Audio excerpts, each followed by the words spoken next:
most businesses, painting a broad brush, don't have money to play the mass media game. Is it still expensive though? Oh yeah. Really? Yeah. Even radio too? But digital billboards in the Atlanta market are $1,200 a week. Digital billboards, I could see, you still have an audience. If anything, you got more of an audience because of so many more people moving into these markets. Right. But on radio, I mean, I put a question up a couple of weeks ago.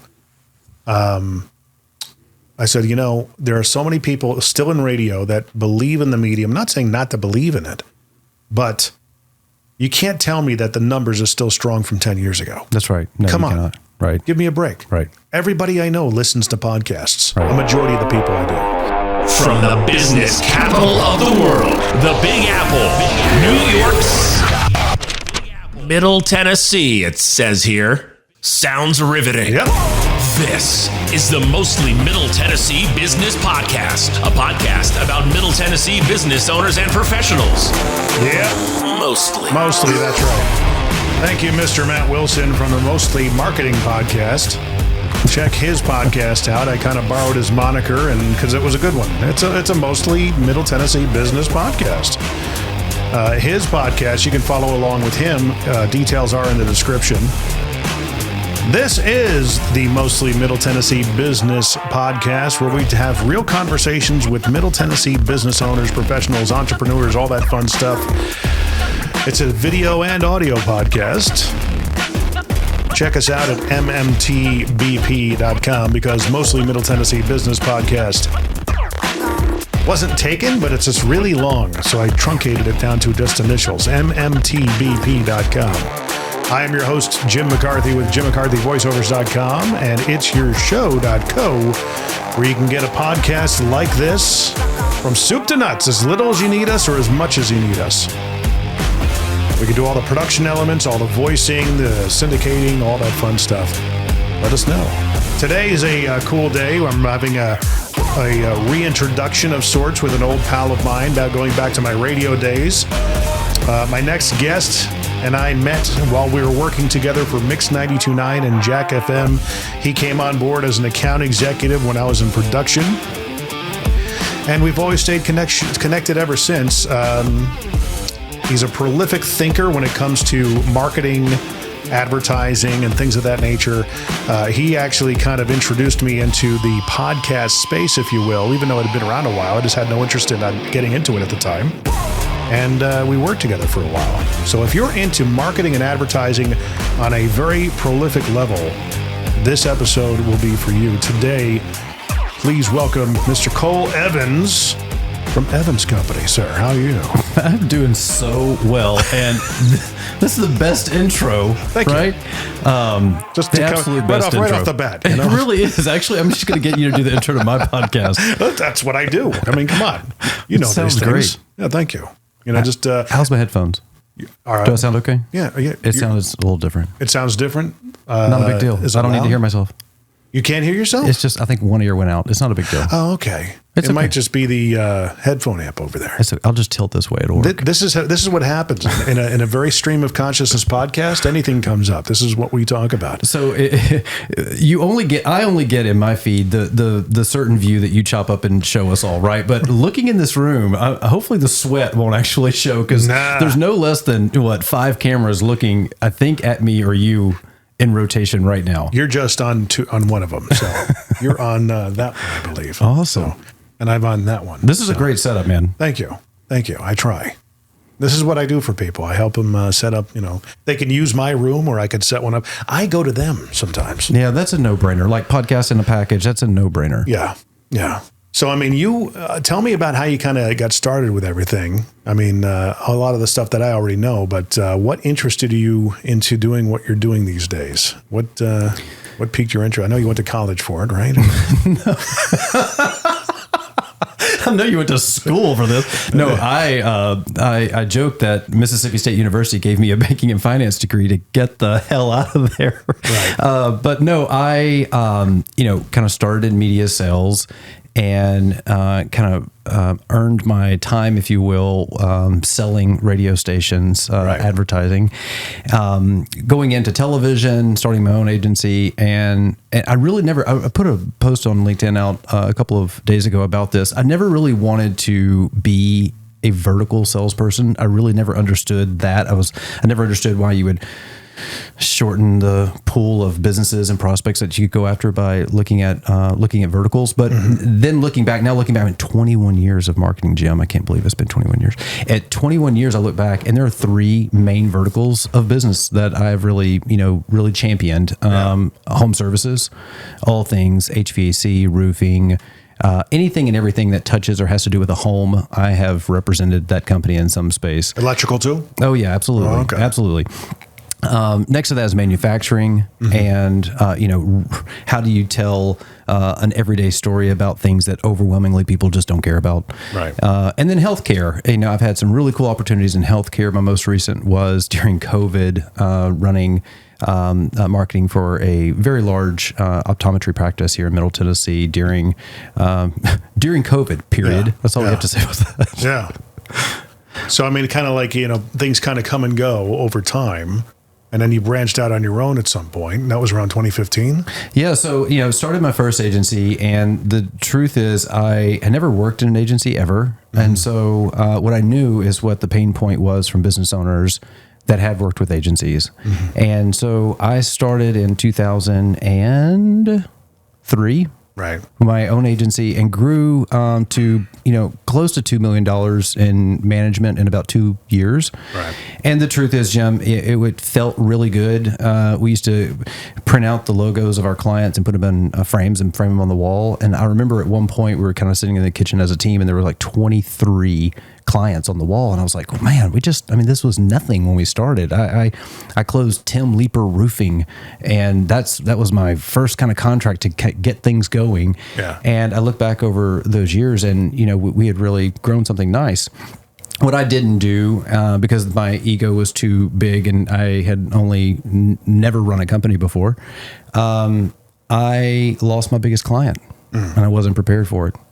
And the dominoes started falling. Oh, wow. So my cool office behind Taco Mamacita's in Edgehill Village. I remember that. Had to let go of it. You came there. You did a podcast there. Yeah. My staff, I had to slowly but surely start letting them go. And I had to shut that company down. And that was a very hard thing to do, but a really great thing that it happened. During the process, it sucks. Yeah. But over the past few years, really getting away from who can I go prospect that has the most marketing dollars? That's what media salespeople do, right? They go prospect where the most money is, so you can try to allocate some of those dollars to your media or whatever you're selling. Yeah.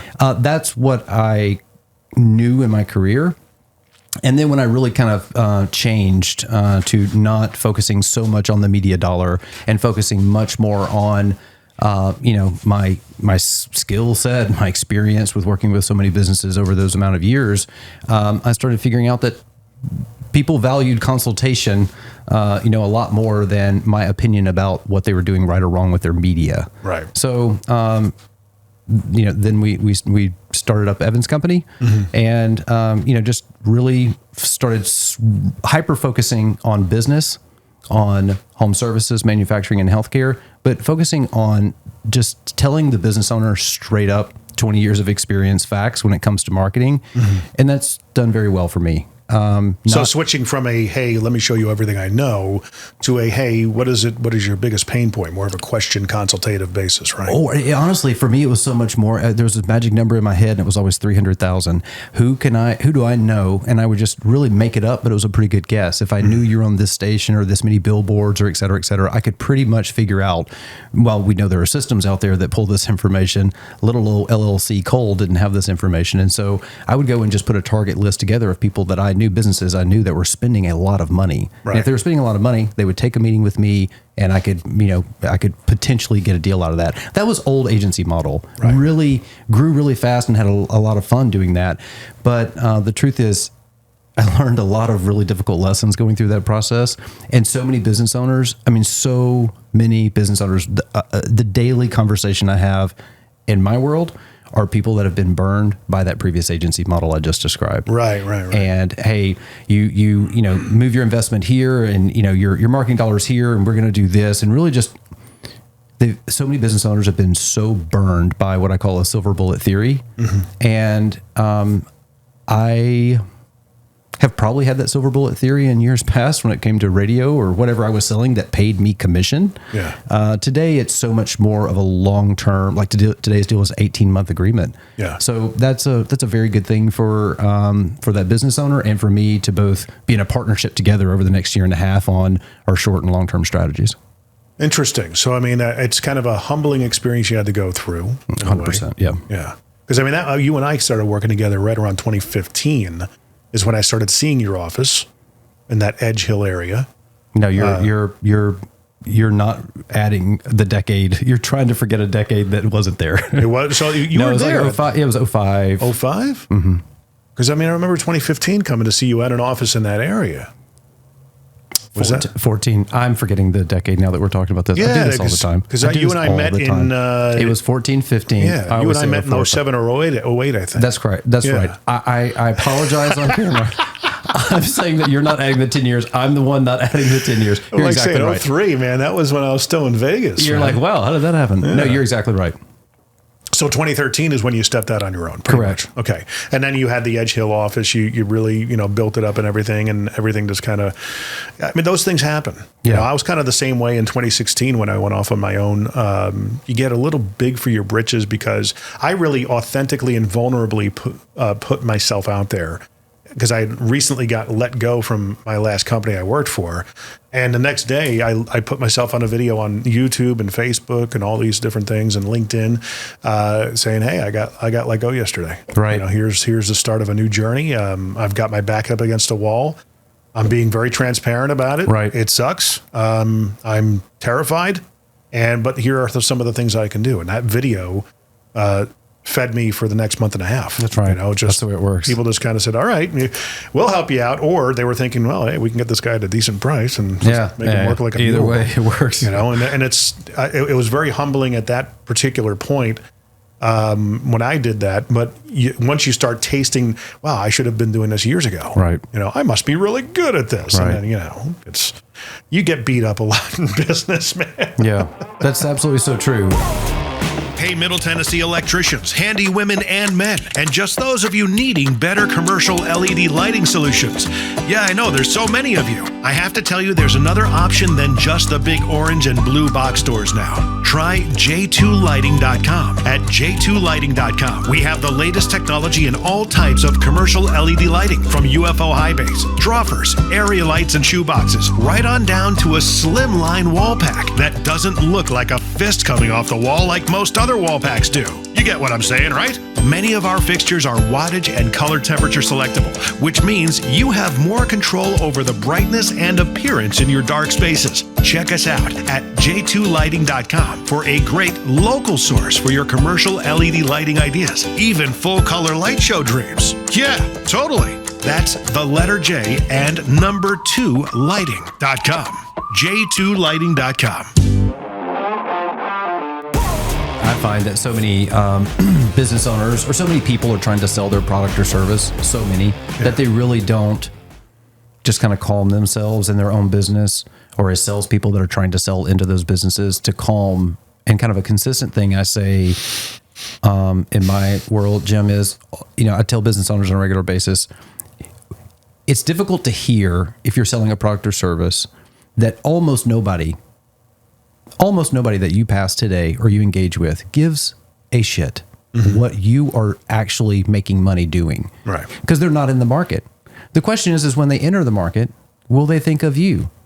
Will they remember the value that you gave them, that you entertained them, you educated them, etc.? No. So many businesses still show up, throw up, right? That's what it's called. Show up and throw up. I forgot about that term. Show up and throw up. Have commission breath. Let me sell. I say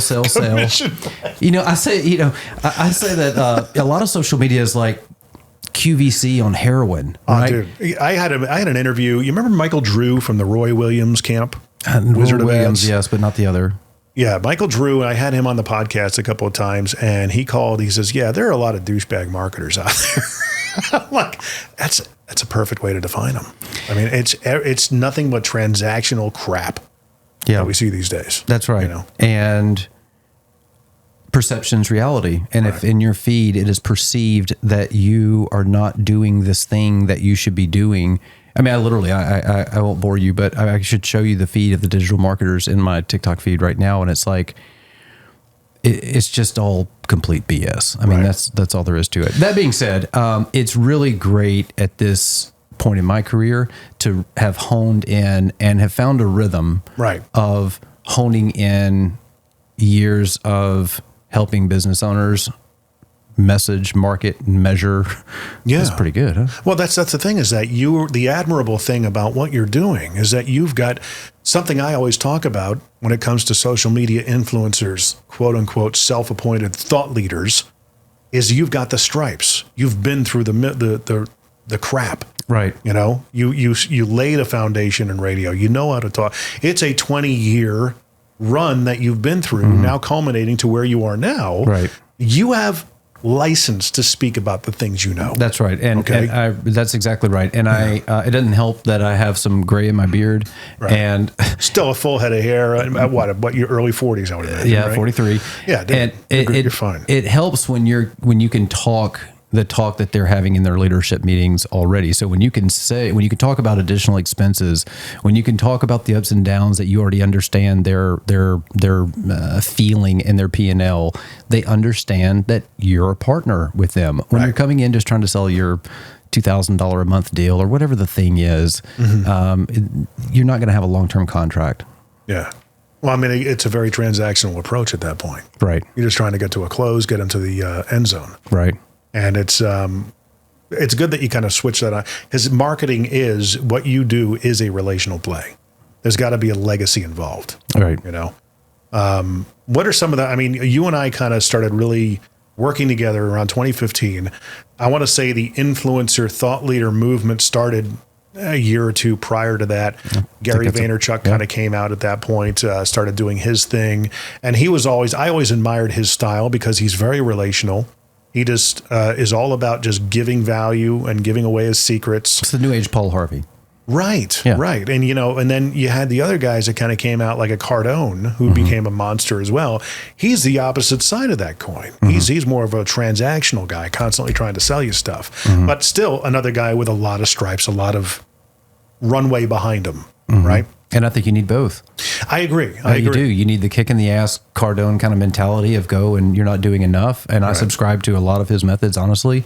And, I think anyone that follows Gary has seen he's reached a point now. It has absolutely nothing to do with the business. It's all about the audience and the people for the next thing that will, be his story. Because they evolve as humans. That's exactly right. That's exactly right. And, it was really cool. I'll tell you the story really quick, because I've been saying it a lot lately and I wanted to say it on this podcast. But when you and I were meeting then, our agency was representing a large mortgage company. And so we went down this path. At that time, it was probably one of the top peak real estate time frames in the Nashville market as compared to the country, et cetera. So we all know that Nashville's been in probably a 20-year run, positive real estate growth. But during that time frame, it was really hitting crazy peaks. So our team represented a large firm, and we were managing a chunk of money for them. And we went to, I kind of remember sitting in a room, and everyone, as I visually am saying this, was kind of giving high fives because everyone was growing. The company was growing. Everyone was hitting huge numbers. Everyone was happy. And I kind of posed a question with the owners. I said, what if we could identify the holes? What if we could figure out who wasn't doing as good as they could be doing? The ships rise with the tide, right? So that led us down a path of me meeting with one of the nation's largest consumer financial companies that packages data and sells it. And so, long story short, we ended up taking, I think it was 7 years worth of data, give or take, and visualizing in a dashboard every single transaction that had come through this company. And so we all know heat maps are cool, but going into the exact record of a heat map in a certain zip code and clicking on it and seeing everything in the company change to support that data point was a really, really cool thing to do. So now, that was cool. We learned a lot from it. We were able to increase revenue and do all the fancy stuff because we had more information. Now, fast forward years later, some of the listeners might know Train, the wonderful unit on the side of your house that makes your heat colder or nothing cool. stops a train. Or a Carrier. We might know some of these names. Yeah. One of the largest companies in the world in this space is a company called Daikin. And so one of the agencies of Daikin out of Atlanta called me at the end of 2022 and said, hey, just picked up a huge account. We're running, they've had them for a couple of years actually. And he said, they hyper focus on the media relationships with HGTV, the Weather Channel, and then all the dealers within the Daikin program. So this is their co-op. Mm-hmm. Right. So for listeners that don't know, based on their sales, they get some money that they can then use, and it's a share with the brand of the manufacturer. Yeah. And so all of 2023, I worked with that agency and working with HVAC dealers across the country about their media program and hearing, honestly, just like a fire hose of the exact same thing I've been hearing for decades before, right? A decade before, which are all the same pain points. So February of last year, 2023, I called up this same data company and I said, can we build a predictive model for HVAC? And they said, yeah, absolutely. And so that took us down a path that was a couple of months of extrapolating data and building a predictive model, but that's exactly what we did. So today, we have a handful of dealers across the country using, we call the product Predictive Buyer Pro. You can check it out on our website. But we take the customer records, it's a minimum of 800. We take 800 customer records from the HVAC company, we build the predictive model, and then we chop up predictive leads and give them to them every single month. And then so that gives them a list based on their information. It's a 96% currently, a 96% probability of the list of predictive leads they're going to get is who their next customer will be. Right. So it's a completely different mindset because the industry, as most transactional commodity kind of businesses do, they all go after pay-per-click. They all go after the lead that's there in the moment. Right. When very few of them very few meaning industry-wide, spend any dollars to very little dollars on the front end of the consumer's track, right? Yeah. And branding and demand generation. Because it's all about, again, getting back to a Roy Williams quote, he calls it winning the heart before the mind decides. That's right.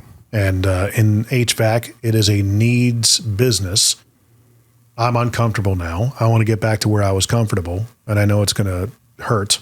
So, but who comes to mind first? And it's those guys, the Hillers, the Lees. I mean, Hiller especially has dominated the market with the jingle, with all the branding, all that stuff. But there's also that perception that, well, because you're doing so much of that, I, as a customer, am going to be helping you pay for all that, There's definitely that. And I think it's a very good point. It's also what we can't, I think the Business Journal put out maybe a month ago that the final number was, I think, 67 people a day last year moved to Nashville. Yeah. So I think a decade before that number was probably 100, 120 a day. Right. All that to say, for the gray hairs like you and I that have been here for a few days, you can name those companies pretty quickly. Yeah. For those new ones, for new people that are moving in the market, that is not the story. And if you're not in their 4-hour attention span threads of what they're looking at on their phone, what some older company did on channels that no one, quote unquote, new people, certain age demographics, et cetera, are paying any attention to these days, it doesn't really matter. It's almost a complete waste if the intent is to actually message to them. Yeah. So I talk with business owners a lot that are in that exact same conversation. The account I earned this morning, before I walked in this door here, was $50,000 a year in direct mail. Oh gosh. $50,000 a year in direct mail. And I don't mean to scoff like that, but it's like, people still use that. No, they do. They absolutely do. And while not doing anything of volume, of intent, of spend on social media. Yeah. And so we literally had a 3 working day conversation just about 3 lines on their comprehensive plan as compared to, 9 and what they could really do for, additional dollars and having a strategy and really talking about it. That's what I get really excited about, is having a holistic, comprehensive conversation, because I know the man or woman before me, if I'm throwing a dart, they're not talking that talk. they're coming in trying to sell their bag of tricks. So your specialty are the home services industries, but the ones that are, well, oh crap, my AC went out. I need somebody. Who do I call? What about electricians, things like plumbers, those kinds of things? So I have never been comfortable with this statement either, but I'm going to say it. If I have found that if there's kind of these benchmarks, and it doesn't mean that I'm not going to talk to Cole if he's not in these benchmarks. This is a sweet spot. The sweet spot is over $3-4 million in annual revenue. That usually means they're over $150,000-250,000 a year in a marketing spend, right? Which means they can actually do something. Mm-hmm. And so what does that mean? Does that mean a more effective media spend in their market? Does it mean a new website? Does it mean all the above, none of the above, to double down on pay-per-click or local service ads or the things that make the phone actual ring? Mm-hmm. That's what we get into the nuts and bolts of it of. So are you providing all those services as well? Website builds and all the content creation? Absolutely. So to speak? Yep. Absolutely. There's, outside of a direct mail, I'm not touching direct mail, but, ever since the days, I run big billboard campaigns, even currently. Daikin, after I left that agency, hired me to manage media in one of their markets. So I'm a huge believer in effective media that works. I tell everyone, if you are a business owner and you're listening to this podcast today, it's a presidential political election year. There are 3 medias that I tell every single business owner, specifically in home services. If you're not an event, you're not a concert goer, you're not a thing that's got an end date, you should be on digital billboards in your market, period. All the time, never stop it, turn them on, and keep the creative fresh, but keep it running. I found this to be hugely advantageous for any and all small businesses. Next is Christian radio. Christian radio is hands down the most loyal audience to their media. And then third, because it's a political year, no matter where you are, no matter how you vote for your business. Formats. Talk format. That's exactly, you knew it. What about podcast advertising? Anything like that you're looking into? I mean, again, finding the right podcasts and stuff like that. So my answer to you for me and my world and my agency is yes. Yeah. For clients, no. That's really? I said to my wife the other day, Jim, business owners, 10,000+ people a day are retiring. Mm-hmm. So when you think about this huge wealth handoff of the amount of businesses and the amount of handoffs from baby boomers to their children, et cetera, there is a huge amount of people out there that own businesses that generate lots of money that are still wrapping their head around what search even means when the search game is changing by the week. Yeah. And so there's an education. When you say this, when I'm saying this to you, and we both know businesses and marketers that are doing much bigger things on a much larger level, what I have to remind myself of, because this is what's in my feed on a regular basis, or what big things or big agencies are doing with big companies and big brands, that's not what my 21 years of experience has been. Mine has been what I call the backbone of the economy, which are small business. Mm-hmm. And small businesses are fighting like hell to keep good people, trying to have good benefits, trying to make sure they can make next quarter's payroll, fill in the blank, all the things, this very well. So that's our sweet spot, is having a very real, setting very clear expectations and helping business owners put a strategic, comprehensive plan together that's more than, 6 months, a year, 2 years, and how it aligns with their revenue. And we hold each other accountable. We execute like crazy. And here's what I know, and I'm not being flippant in saying this, is when you have concentrated, consistent efforts, that could be in output, that could be in posting, that could be in email marketing, of course, that could be in money, your numbers are going to go up, period. Business owners have to sit with that for a second, because so many of them want you to say, because they have been beaten to ask the question at this point. If I sign up with you, Jim, like, what can I expect my revenue to increase? I don't have a freaking clue. Like, we got to get in and learn. I tell people there's 2 guarantees in advertising. You're going to give us money for it, and you're going to be billed for it. Or no, your ad will run on a certain schedule that you paid for, and you're going to get billed for it. Those are the 2 guarantees. That's absolutely guaranteed. That's exactly right. Right. Because it's something I always tell people, especially some of the guys that I see on social media that are saying, "Well, this kind of medium works for," and I'm like, "No, it's the message. It's the message. It's the message. It's the message. These are just mediums, right? And it's figuring out which one is the right medium. Certainly comes into play. And I know that podcasting is radio 2.0, and it's still early to kind of figure out, I believe there are some agencies out there that are selling podcasting, at least if they have a group of podcasts in their cabal. Like I have a whole bunch of podcasts that I produce that I could, actually probably start an agency for and say, okay, this one is getting these kinds of numbers. That's right. And it's this kind of, I could start ascertaining all that stuff. Right. I'm still early in that. Right. Though, you know what I mean? Right. So, I mean, it's interesting to kind of think about where it's going to go. I think for companies that are hyper focused on their niche, they know their target audience. They're not, they don't look in the mirror and see themselves in the previous conversations that we've just had because they're at a different level. Yeah. Investing in podcasts is a no-brainer, right? Investing in other things that you have not invested in to learn from is a no-brainer. Investing in things that generate more traffic and or a potential lead when your digital house is a shit show, that's a waste of life.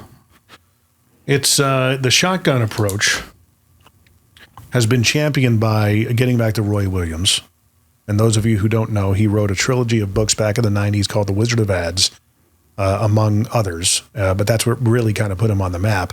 He's got a big old non-for-profit, agency, if you will, in Austin, Texas, but it's more of a 21st century business school called the Wizard Academy. I've been down there. It's amazing. It's truly amazing. He believes in the shotgun approach, mass media. He's always been a big radio guy. That's what he sold. That's what he knows. He says, look, you never know, even though you might be targeting somebody business to business, somebody listening to the radio might be able to influence a business owner because it's their executive assistant or somebody else, somebody in production that has a connection to that person. Hey, I heard this thing that might be interested in you, right.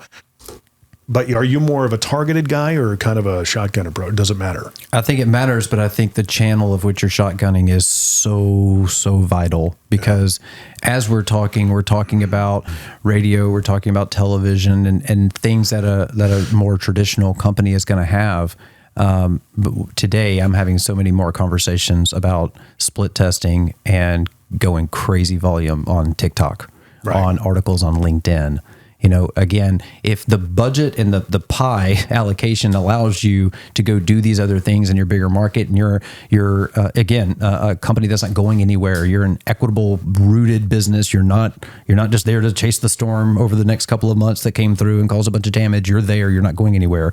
Some of those long-term plays make a lot of sense. Yeah. The overwhelming majority of businesses don't have $3-4 million a year. And so when you're in a major market, we're in a top TV market, top television market in Nashville, it really doesn't matter. Most businesses, painting a broad brush, don't have money to play the mass media game. Is it still expensive though? Oh yeah. Really? Yeah. Even radio too? But digital billboards in the Atlanta market are $1,200 a week. Digital billboards, I could see. You still have an audience. If anything, you got more of an audience because of so many more people moving into these markets. Right. But on radio, I mean, I put a question up a couple of weeks ago.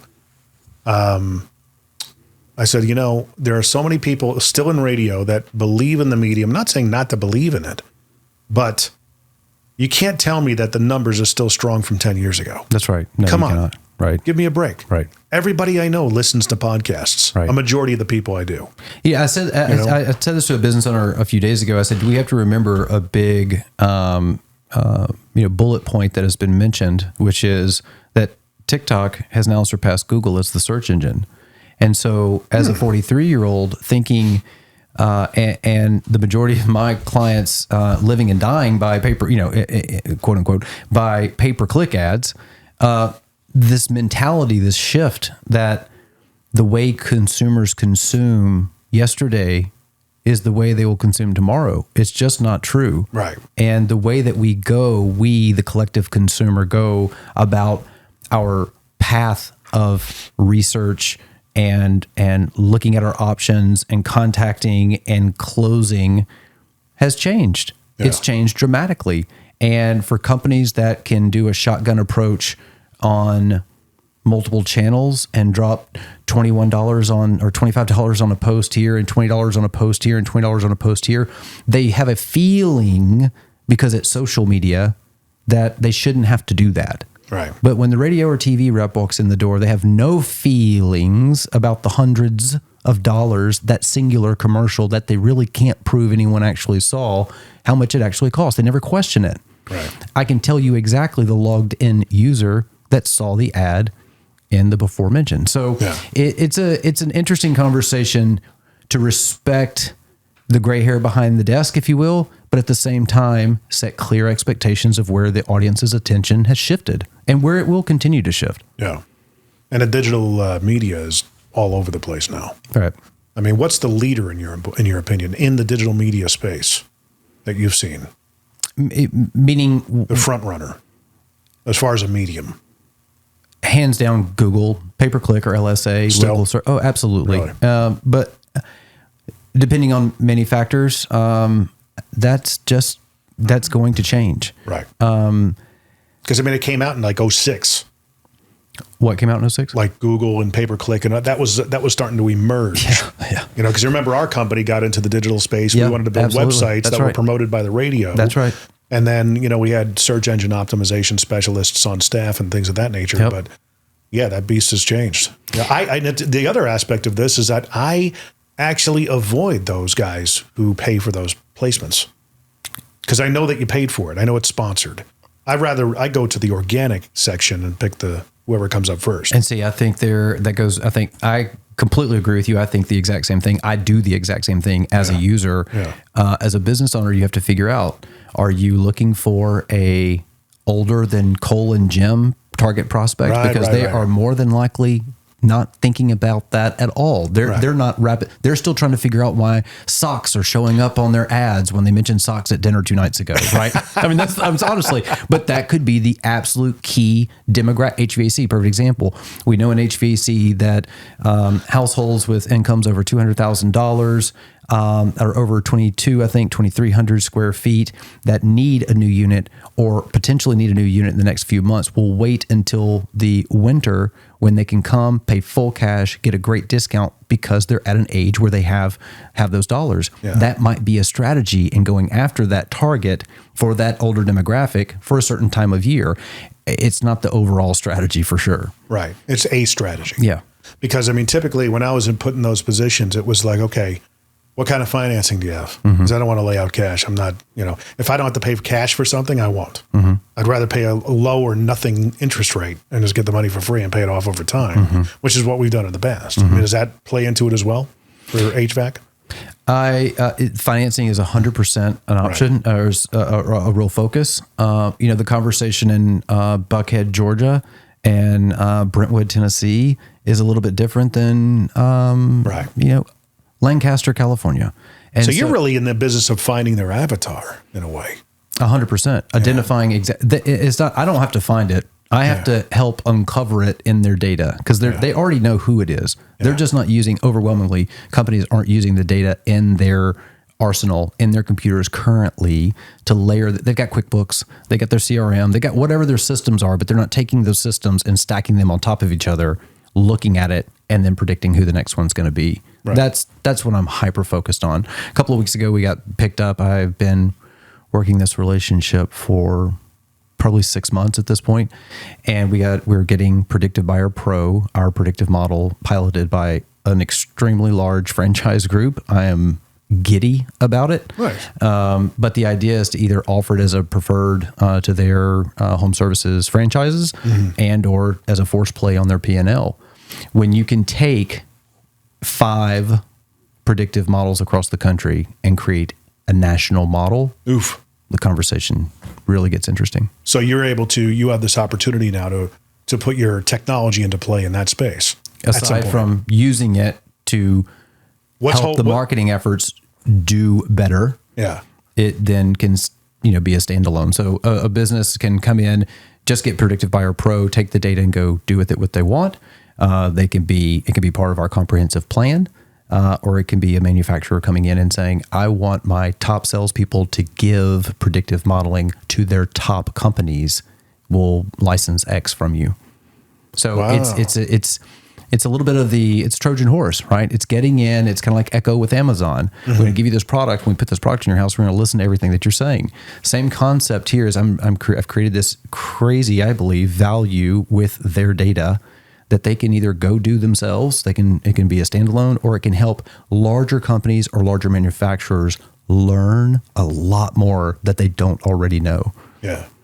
Interesting. So, I mean, basically you're getting in, on this particular opportunity that you have with this franchise, is it a closed deal yet? that we're piloting. So we pilot, they love proof of concept, and then we sell it in. So what my home office looks like right now, Jim, is what does documentation for a very new idea pilot get picked? Because I already know the output. I already know what it will do and what it can do. Mm-hmm. The question is now, as the world has been on fire, getting all that to market, now, putting it all together in a value-based documentation that closes it, and, knock on all the wood, but I'm pretty good at that. This is your technology that you developed. This is going to be completely proprietary to you. Yes. Yeah. Awesome. Yeah. Innovating. I'm very excited about it. I wrote an article on LinkedIn this morning that was from concept to conversion. When I launched Evan's company, I've never, again, it's always, I'm very grateful.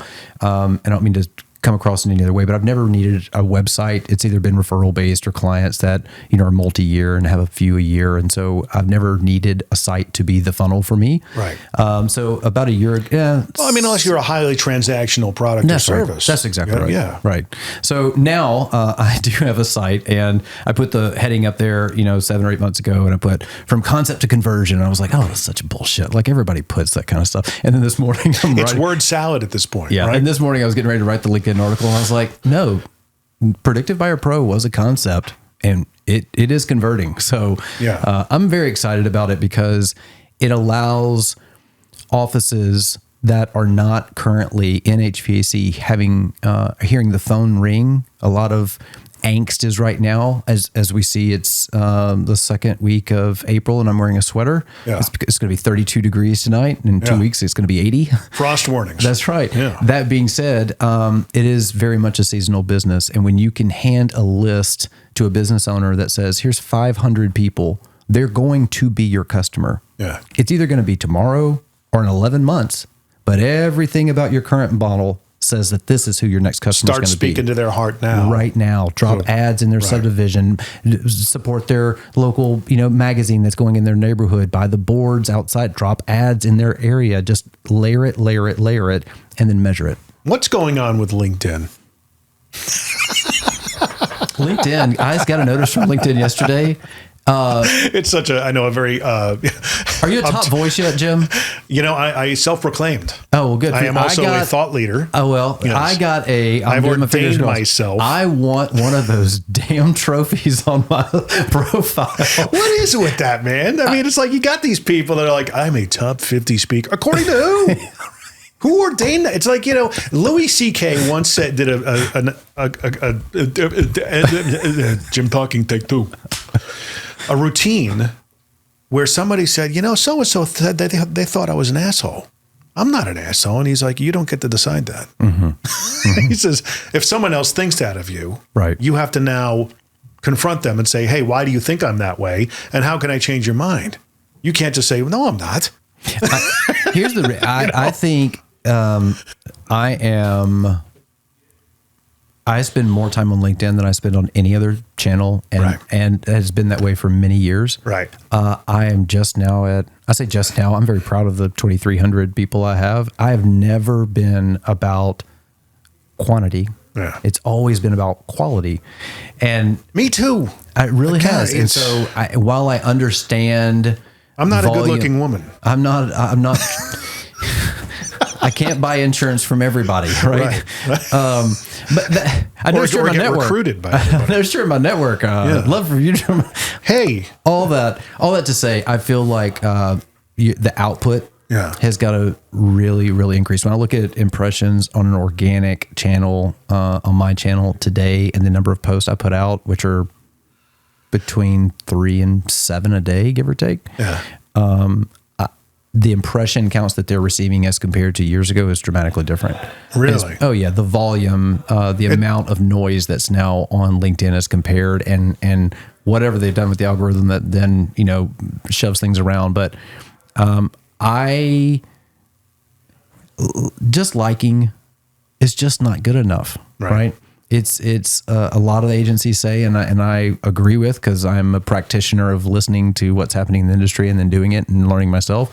But really engaging in comments and getting in the comments and really doing more than an emoji, which I'm very good at doing, but actually leaving some value on the table, it honestly spikes the most engagement.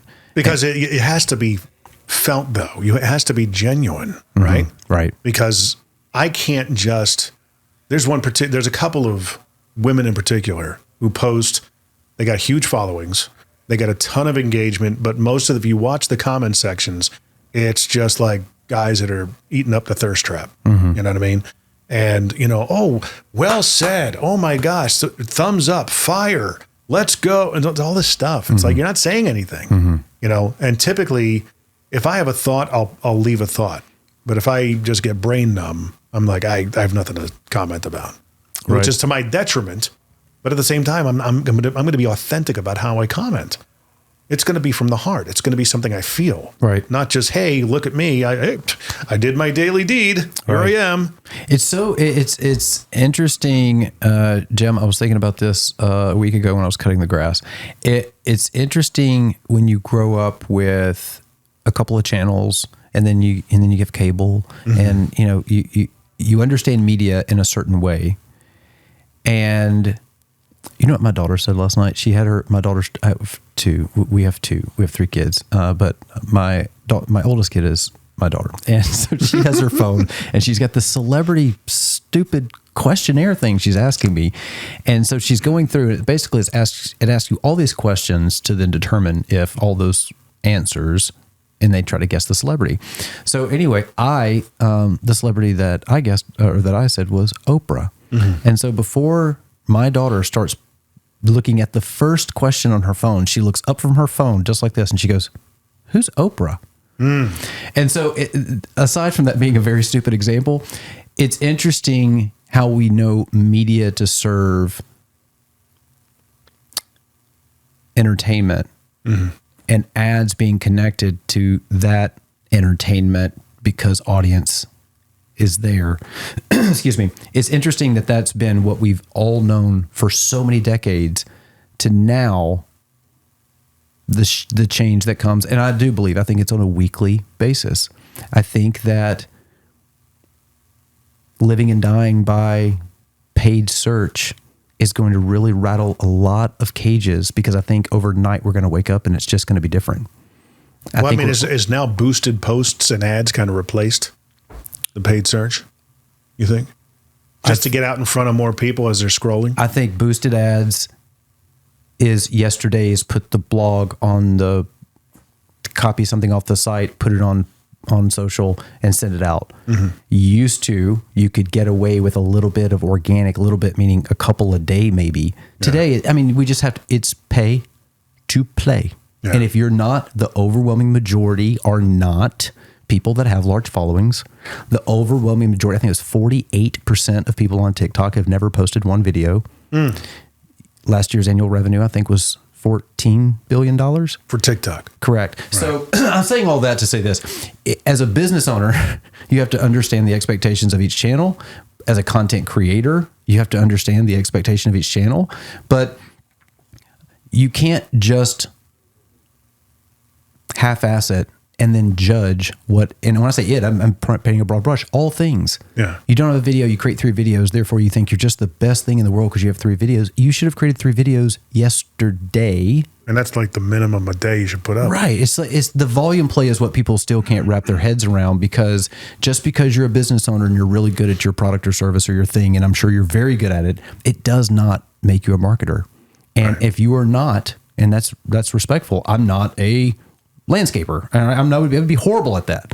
But I could market the hell out of a landscaping company. Mm-hmm. You got to figure out your story. You got to figure out your audience, and you have to beat it up over and over and over all the time. It never should stop ever.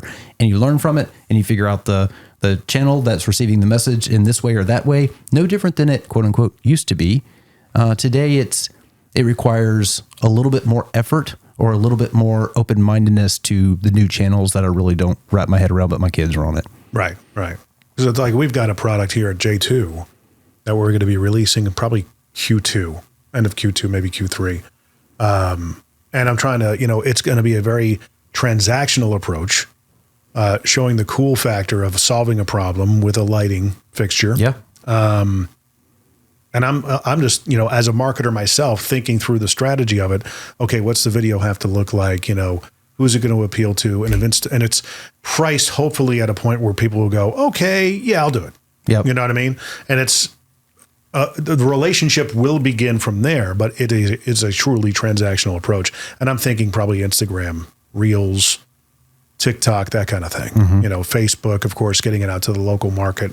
Right now, in another portion of our company, I'm just doing organic posts that I put out, write a blurb, hey, we're here, we're local, we're completely accessible, and I post those to the different community pages. Yep. Right? Yeah. And, it's not exactly a high demand product. It's all commercial lighting was what we're currently doing. But like you're saying, we keep showing up every week and don't be spammy or abuse their rules or anything, putting it out on different local pages. Enough people see it. You know what? I need a new wall pack. That company that was advertising, what were they, that's the play at this point. Is that a good strategy in your opinion?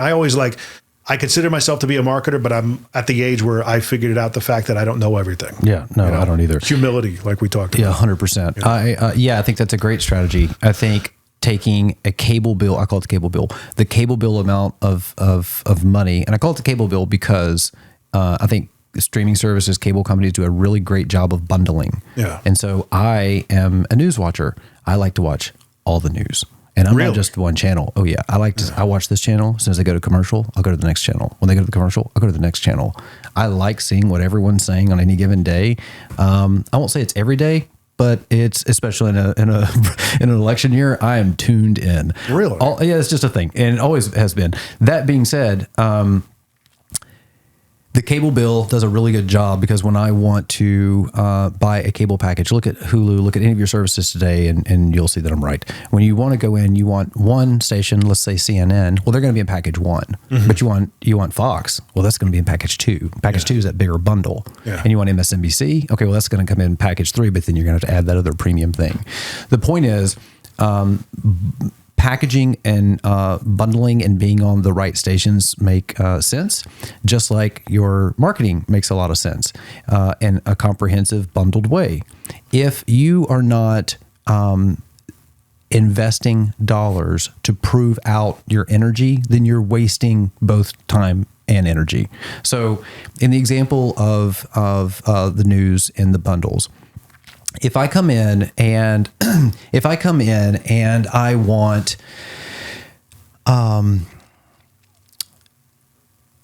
and I want to make sure that my product is reaching a affluent, well-educated business owner in a certain area, and we'll stick with this example of news, then I'm going to have to go after multiple channels of news in both in a traditional or digital ad play. On the example of you're talking about going after these independent channels on organic post, it makes a lot of sense. Yeah. So does getting free value-added commercials on radio and television. Why would you not? Right? It makes a lot of sense. Right. But what do we know that you have to do to actually get noticed on any channel for historical media always is you have to pay. And so back a very long way of answering your question is going back and saying, yes, you should do the organic on all the channels, but you should put a cable bill budget amount, the amount that you really pay for, that you're comfortable with. You don't know what all it's doing, but you're comfortable with the amount of money. That was my diatribe about the news bundling. Yeah. Is you take the amount of money, let's say it's $500 a month, let's say it's $180 a month, whatever your magic number is, set it, diversify it out over the 2 or 3 channels that you want to measure, and actually let the money prove itself out. If you go in and do that consistently over 1, 2, 3, 4 months, $200 on Instagram, $200 on LinkedIn, $200 on Facebook, you're going to learn in month 1, people on Instagram hate me. Everybody loves me on Facebook. Whatever you learn, reallocate your money. Reallocate your money. Always try to beat your best month with your organic and your paid. More importantly, your paid, because it's going to outperform. Right. So you could not do that in traditional media in years past. Today, you can do it every single day within the hour. It's real-time learning. Not taking that information and tweaking your strategy is where a lot of people drop the ball. Right. You used to do a lot of different videos where you'd like do these whiteboard kind of things, dry erase, and walk through a concept. Are you still doing stuff like that? Because everything you're talking about here is got such a strength of a personal brand in the making that I hope you're pursuing. Yeah, it's so funny that you bring up the whiteboard because that's like maybe one of the only 2 stories I have on YouTube. Right. Is this old whiteboard thing I wrote years ago. It is one of the more engaged things with older audiences. Older audiences love whiteboard, right? Gary puts out a post a week or so ago about which they said, I think 3 years ago was still, and it's not just 3 years ago, it's always one of the top things in marketing, which is nostalgia branding, right? Yeah. Is connecting your brand to the old days or that Friends episode or whatever connects you back to that thing. So important for businesses to have a true understanding, setting clear expectations, and have, with respect to everyone's number. I think some business owners go into conversations, Jim, thinking, okay, well, I don't have $300,000. That's just not in our, we got 80 grand, whatever the amount. It's not this magic number. It's what are you doing with those dollars? Right. Do you get into OTT at all as a medium? Yeah, have I gotten into it? Yes. Is it a major play? No, because the truth is it's getting, in my opinion, it's a company in messaging and marketing getting ahead of themselves. They're trying to do something that's on a larger scale that might make them feel good because they can sit on their couch and they see it or someone else has seen it, but they haven't taken care of, home plate. They haven't changed their website. They have no update on their team. They have no updated images on their Google service pages. They don't have their hours updated on their Google My Business page. All the low-hanging fruit things that we know organically is going to give them more traffic. They're not focused on those things, or they haven't been told to be focused on those things. They want to focus on this thing over here. So that's setting expectations. I do more than anything in the actual world of marketing, like the actual execution of marketing. Now that I'm saying it out loud, it's so much more about setting and everyone understanding and being on the same page with short and long-term goals and expectations. Are we going to spend $25,000 this month in pay-per-click? Yes. Are we going to spend more than that next month? Yes. Is that going to make, X return of the phone ring as compared to last year? Maybe, maybe not. That's the consistent conversation I'm having with clients on a regular basis. Well, you and I are similar in that sense because I set the expectation of time whenever I'm, talking to a podcast client. Guys, you're in for a 2 to 3, 4 year grind. Right. This is going to take some time. Yeah. Can you hockey stick with a piece of viral content or an episode that just gets shared over and over? Absolutely. Right. But the chances of that happening, you can't bank on. So bank on the fact of figure out why you're doing this, make sure you're having fun, okay? And then make sure that you're putting it out there on a consistent basis for 2 to 3 years. Right. That's how long it takes. Right. And in your case, you're talking about, setting the expectations up in terms of a 12 to 18-month run, which again is a Roy H. Williams type. He used to talk about it back in the day. He says, I only sold annuals. And the reason being is that if you're going to give me 2 months, I can't do anything with you, And that in and of itself is integrous, I think. It's just being honest with people. That's exactly right. Yeah. And, I would say the average, if I'm making up a number right now, it would be definitely over that year. Yeah. You're either going to be fired in 90 days or you're going to have you've set a clear expectation of what's to come. Yeah. So, here's a perfect example. I don't know if I told you the story of when I worked for the collision place. Maybe back in the day I did. Okay. I got hired out of radio, was my first foray out of radio into this collision center. And it provided everything I needed, the number I wanted to make a year, and I could focus on one thing instead of doing a multitude of things like we did in radio. Hired me on. Everything was hunky-dory. The first week, he let like 7 people go, and I was like, oh, okay. that's fun. My wife's like, hey, let's, take some of the money. And I'm like, no, let's put it away. I don't know how long this is going to last. This guy is kind of wonky. And 2.5 months is all I lasted. And it was a big learning experience for me to set those expectations because as I transitioned into the car business from that business, it was a valuable lesson to learn, not only in setting expectations, but when he was firing me, I was trying to close him. I was saying, dude, He's like, it's not you, it's me. I said, well, that we can agree on because I've been doing my job and everything you expected me to do. What's the problem? Right. It's just not moving the needle. Right. Okay. It's not moving the needle. What were the expectations? What were the KPIs that you wanted to hit? Well, it's just not happening. Okay, you keep saying that. I get that. I get it's you and it's not me. Like we've established that.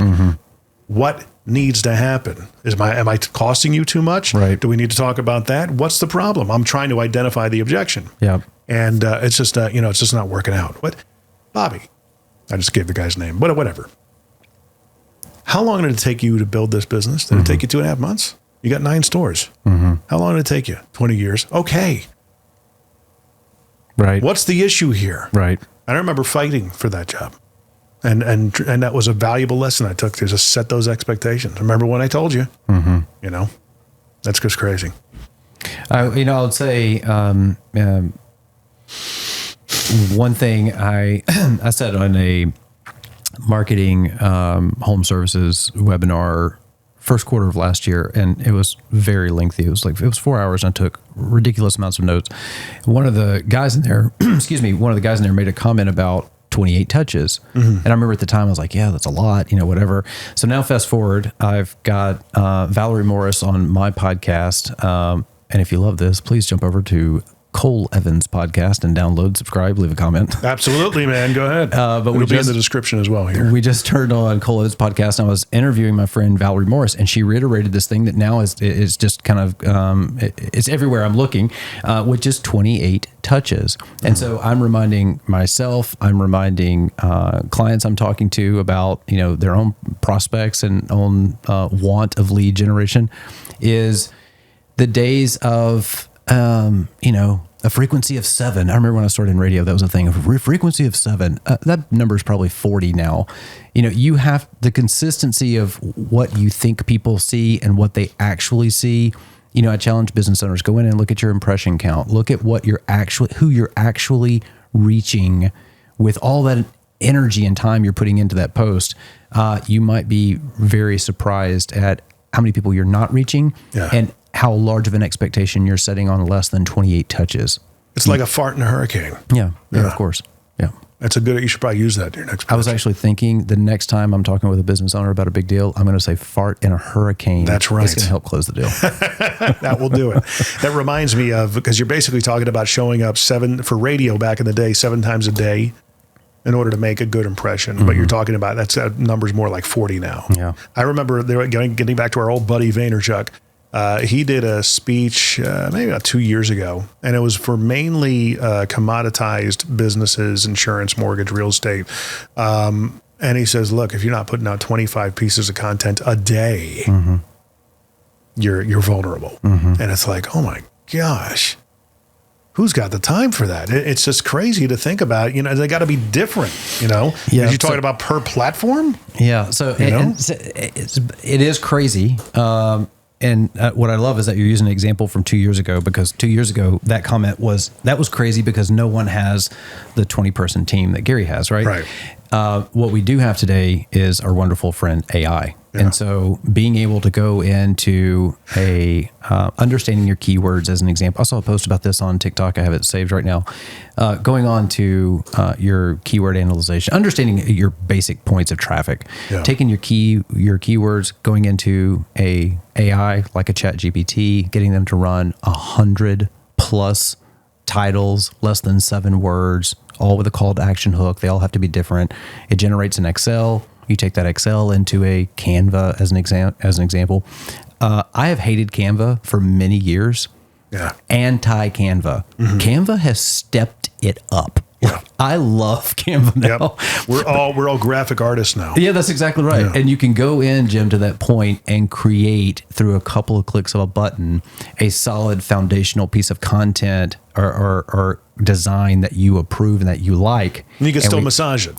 Yeah. By clicks of buttons, hundreds of iterations. Yeah. And so if you are a smaller company and a smaller footprint, that's it's too much. You don't even need it all. What are you going to do with all of them? It doesn't make sense. Yeah. If you are a home services business driving, client told me the other day, it's nothing for us to drive an hour and 15 minutes one way for a job. Yeah. Because of the geographic landscape. That makes a lot more sense in that play to chop up that creative, make it community based, put ad spends based on the community. We just have the ability, we as business owners have the ability to do a lot more for a lot less spend. There's just so much going on that for business owners that I speak with, it's overwhelming. Yeah. It's overwhelming. As a marketer, to see it, explaining how to get in the mindset of where you are today, business owner, to what the potential of what we could do with these dollars. Yeah. That's a consistent conversation. I bet. Getting back to podcasts though for a second, because again, you and I reconnected through a podcast. Back in the day, you were doing the. I hit New and Noteworthy with that podcast. I was very excited. I know. about that. I had Brand Forward. Yep. Yeah, we helped you. I did the production for you. Yep, you did. And you did all the interviews and stuff like Yep. that. You put it together. I ended up selling brandforward.co to another guy that runs some company here in Nashville. Really? Yeah. Are they going to do anything with it? We could look it up right now. I don't even know if it does anything right now. That was a great name. Thank you very much. Because it played in with we move brands forward. Right. So it played really well. Because you had some pretty heavy hitters on there. I did. As well. I had a lot of fun with that. Yeah. Because it seemed like the space you were moving into at the time. I think at the time, I was wondering why you're not doing that again now. I mean, you were good at it. I'm so much better at what I do now. Right. No, I get that. I have fun. It's a passion thing. I enjoy the podcasting. I enjoy having conversations like this, chopping up the content, putting it on channels. I really do. Yeah. What are you using for your chopping up? If you don't mind me asking. I don't mind you asking. Right now, and I've just moved over to Riverside. Okay. I'm loving it. I was honestly on this with Cole Evans' podcast. I was, doing it on Zoom, chopping it up, pulling the audio out, putting the Zoom quality is shit. Yeah. It's horrible. Yeah. And I'm on a new iMac, got lighting, the whole thing, and it looks good, but it just wasn't coming across. Riverside. Do you use Riverside? No, I use a company called. I use it because it's a white labeled company that I can. It's an aggregator. Yeah. So sure. I could sell space on there and stuff like that. Okay, to clients. perfect. So, okay, yeah. that makes sense. So Riverside allows you to take a video as an example. And whether you're setting up for a stacked on top, kind of a vertical play or a horizontal play, it will take. I don't know if you're familiar with Descript, but yes. So Descript, you pull content into, it writes the whole script, and then you can take those words out. And when you edit the words, it edits the media. Right. So I had experience with that before, and so now getting into this with Riverside takes it up another notch. I did the pro on the small level or whatever, and it takes key. It gave me 10, I think. AI generated clips, right? They pull the key clips, name it, title it, vertical, horizontal, and lay it all out. Some of them were crap. The context of the cut didn't make any sense. 3 of them I instantly created thumbnails for, put them on YouTube, and put them in email marketing. Yeah. So it does the thumbnails too? It does not do the thumbnails. Yeah. No. That's the next step they got to integrate. The one I use is Opus. Yeah, I've heard of them. For a while there, they were putting I don't know why they took the feature away. I got to reach out to them, but it does the same thing. It's all AI based. I feed the podcast episode up there, and it'll pump out 35 clips. Yeah. And it rates them, it grades them. You can go in and massage everything. They've added more of a video editing capability to it now, where you can cut. They're not so jerky transitions and everything. But taking that as an example, chopping it up and putting it on, every episode you have an independent LinkedIn article. Yeah. A post is just going to, as LinkedIn as an example, is just going to show up happenstance in my feed, right? Yeah. Depending on all the factors. That wonderful push notification happens in all things articles, right? Yeah. So everybody, all 2,300 people in my worlds, their notification will go off the minute I publish an article. Do you watch my stuff on LinkedIn? I watch your stuff on every channel. What do you? Jesus, all the time. Watch it all the time. It's the only thing I look at all the time. You never like it or comment on it, man. We got to get you doing that, I think. I'm so glad you just called me out for that, because I feel the same way about some of my stuff. Not at you, I'm saying in general. But you're right. Just because we see things do not mean that we stop and I'm like, I see, Cole's making a reemergence on LinkedIn. I know that he's out there, and he's not even looking at my stuff. Did I say something? Did I piss him off? What's going on? Now you watch. I'm putting every fucking flame emoji I can find. Where's the thumbs down? That's right. How can I vote this Is down? there an unsubscribe? So, I mean, but I've actually recently just kind of taken the filter off, so to speak. And whenever I get a, dare I say, a bug up my ass, I'll write about it. And it typically goes on LinkedIn, and I rant. And it's like, I don't try to just be a complainer. I call out, my biggest thing as of late is the douchebag marketers. And a lot of these people that are, self-proclaimed thought leader, influencer, that kind of thing, especially people speaking into spaces they know a little about. Okay. Or they're 26. What's that? Or they're 26. Or they're 20. Sometimes these people are in their 40s speaking about stuff. Oh, there's a guy who's doing podcast production in direct competition with me, which is fine. But let me tell you how to do it. I'm like, dude, you've been doing this for 2 years. Right. This is my life. Right. This is what I've been doing since I was 22 years old. Right. Right. Over 20 years experience. And you're giving bad information. Let me tell you how to, hack Instagram and be, when you have a viral piece of content, how to handle it. I'm like, I see your engagement. You're not pulling the wool over anybody's eyes. Right, exactly. You're full of crap. Right. And that's what I'm frustrated with. Yeah. So I write about that, and I come off as a curmudgeonly old guy.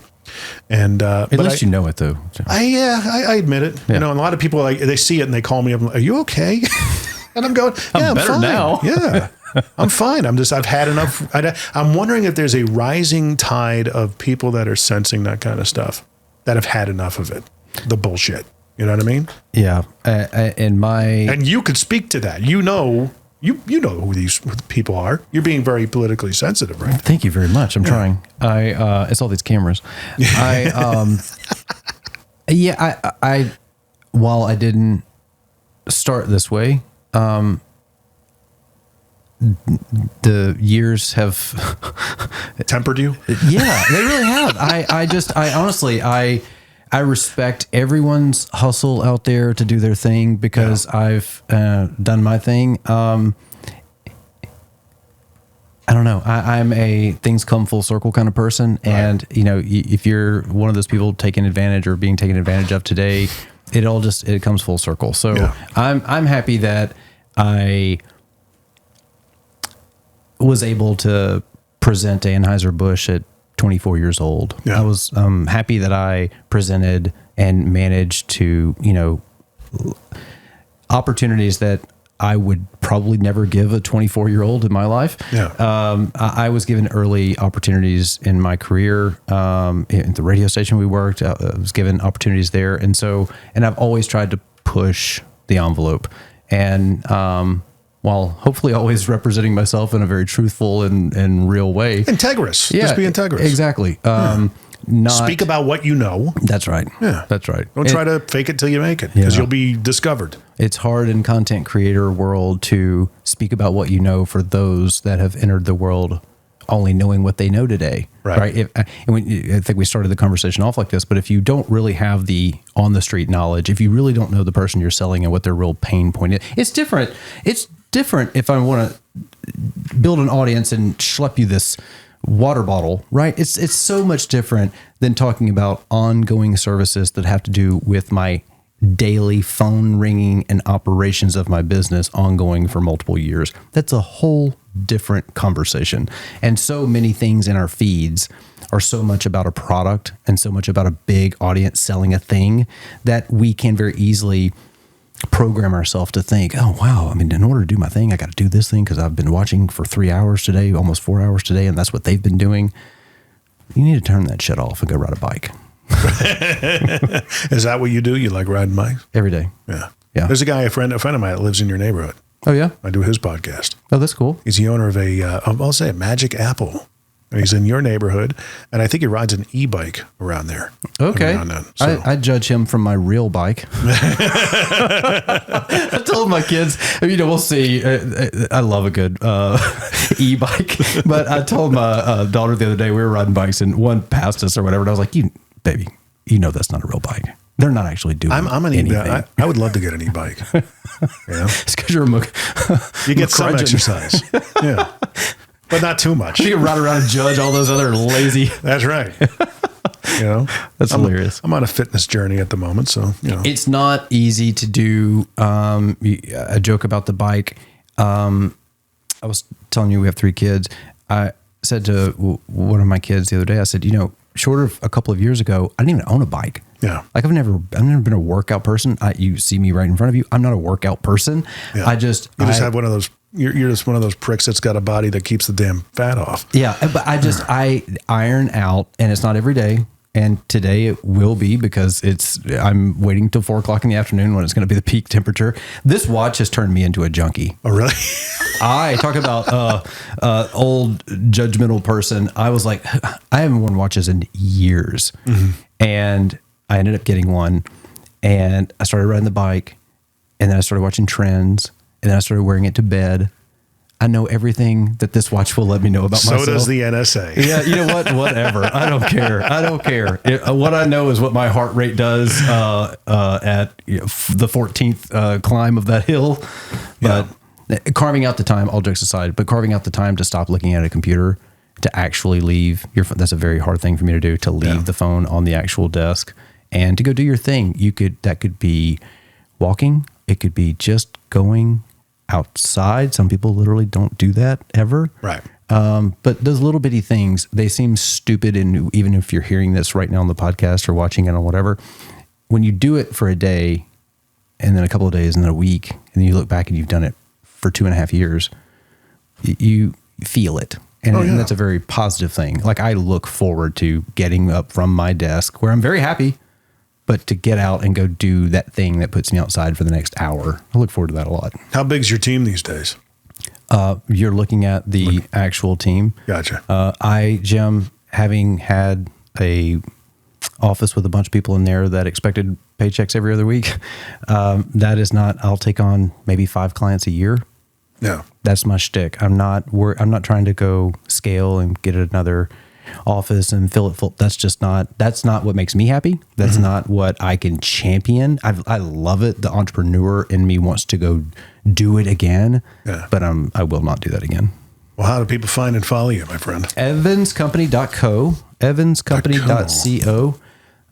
Definitely. And I'll round out and say, I got a notification yesterday that I think I am going to be an advertising top voice on LinkedIn. Really? Don't worry. I'll take a screenshot and send it to you and rub it in your face. Was that one of those things? I'm happy for you. It's honestly, man, it's the commenting in the forced play that they have. So those things where they're like, give a suggestion in this thing. It's all this, I won't say fluff content, but it's all this other content. Is that it's like a survey question where, hey, you've been identified to answer this question that's trending over.